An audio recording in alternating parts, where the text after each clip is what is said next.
It's interesting because as I I've watched all your stuff, read, and one of the things that I was thinking about is, you talk about where the hero comes from, where this idea comes from, and how we ended up looking at these types of people as they're good, and it happens over ages and ages and generations of saying, oh, that's a good quality and that's a good quality, and there's these 10 people that are all considered good people and they all have this couple qualities in common, so those are good qualities, and eventually that becomes elevated to the point where we say that's a hero.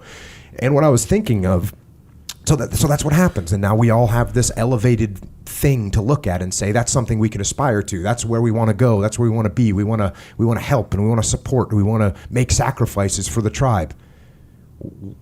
How do we end up, or who ends up saying, I see something evil and I'm going to follow in that direction?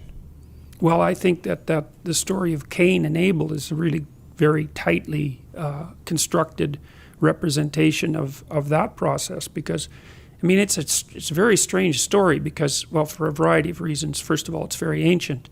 Second of all, it's the first story about human beings, mythologically speaking, within the Judeo-Christian canon, let's say, because Adam and Eve aren't real people, right? Because they're formed by God. Cain and Abel are the first people, and they're a pair of hostile brothers. And so the first thing that says is that sibling tension within families is a universal truth, and that can get murderous. And if you don't know that and you can't see that, then you're not watching your children carefully enough.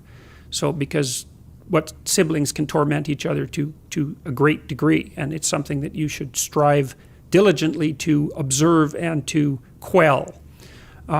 But then there's this, the next part of it that's so interesting is the idea of sacrifices is introduced, and that it took me a long time to understand what sacrifice meant, because on the surface of it, especially the way it's acted out, like burnt offerings and that sort of thing, it just seems like, well, it seems so archaic and distant from us that it's not really comprehensible. But partly from reading Jean Piaget, and Nietzsche for that matter, I started to understand that people often acted out conceptions before they understood what they meant.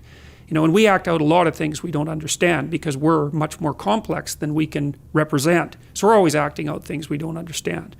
But so there's this idea in Cain and Abel that you have to make sacrifices in order to stay on the good side of God. And so I thought about that practically, say, not so much metaphysically, but practically, and realized that that was equivalent to the discovery of time, of the future, because we do act, and this is a peculiar discovery of human beings, and maybe a consequence of our expanded intelligence, is that we're actually aware of the future, and we actually treat the future as if it's something that you can bargain with. Now, partly it's because the future is other people, and they remember your reputation, they remember your past actions, and if you do someone a favor, then that favor is in some sense stored up in the future. So you could think about the future as a place of judgment about your moral actions. And it's not that far from that to imagining a God who's keeping track of that, or who even is that. But in any case, the idea of sacrifice emerges in the story of Cain and Abel. And Cain and Abel both make sacrifices to God in order to stay on his good side, let's say. And what a sacrifice means is that you give up something of value in the present so that you can improve the future.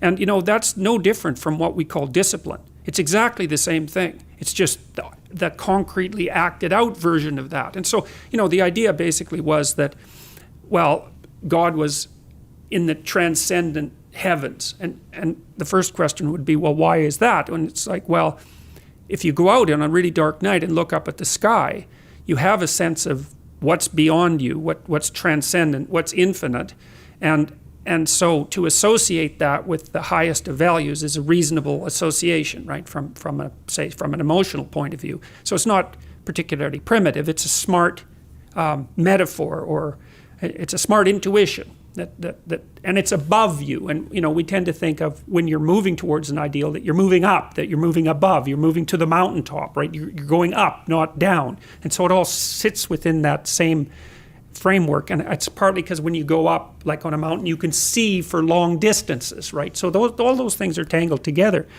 So anyways, so the idea is that you have to give up something of value now so that you make the future better. And sometimes it's even something you love now, and that's a good example too, because often the things that stop us from moving forward are our attachments to things that we should no longer be attached to, right? And in fact, you can almost make that definitional. If you're not moving forward in your life, there's a high probability that you have some idea or some mode of action or some habit that you're so in love with that you won't let go of it. So, all right, so Cain and Abel make sacrifices, and there's kind of a hint in the story that it's just a hint that Cain's sacrifices are sort of second rate. But in any case, it's ambivalent, hey? But Abel, he just does wonderfully well, and everything works out for him. And everyone knows people like that, you know?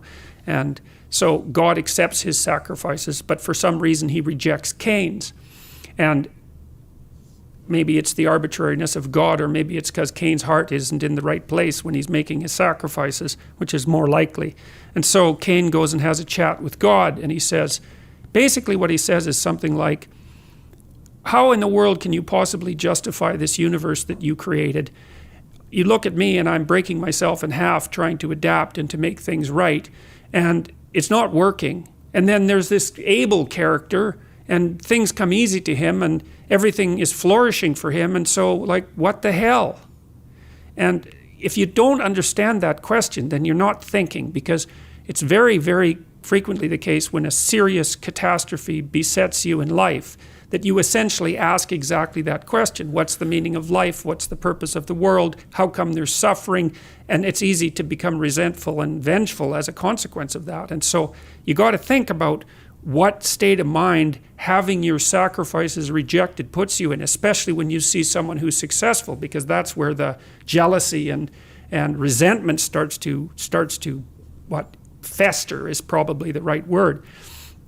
And so God says to Cain exactly what he doesn't want to hear, which is, well, yeah, okay, but you have made lots of mistakes in your life. So he basically says sin is at your door like a predatory and sexually aroused animal, and you've invited it into your house to have its way with you and produced something creative as a consequence. So he uses a sexual metaphor, you know, and so that you've willingly gone down the negative path. And you've allowed that to enter into you and to operate in a creative manner. And you've spun off all these terrible thoughts and this justification for not acting properly. And that's why things aren't going well for you. And so don't lay that at my feet, which is the most brutal possible message he could have got.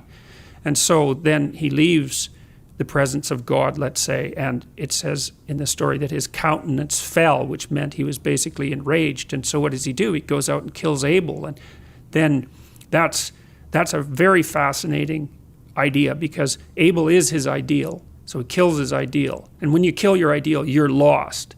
And then he does that to take revenge on Abel, but also to take revenge on God, which I think is extremely interesting and a deep, deep idea. Like these kids who shoot up high schools, for example, you cannot understand what they're doing unless you understand this story of Cain and Abel. You cannot understand what possesses them until you can understand that even someone who doesn't believe, it doesn't matter, it's the psychological state of mind that matters, is they're out for revenge on being itself.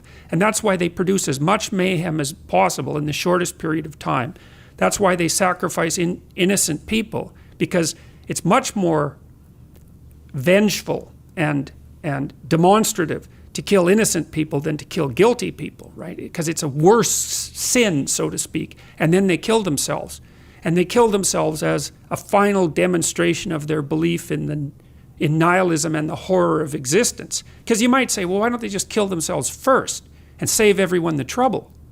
You know, and there's narcissism in that too, because they know their names are going to be splashed across the page. That's their notoriety instead of their accomplishment. And of course, the media is unbelievably complicit in that. So when you're talking about motivation for evil, then you have to understand what it is that's driving it, and it is a deep resentment about the structure of being, for being saturated with suffering, but also for rejecting your sacrifices, and that, you know, that produces the bitterness of failure.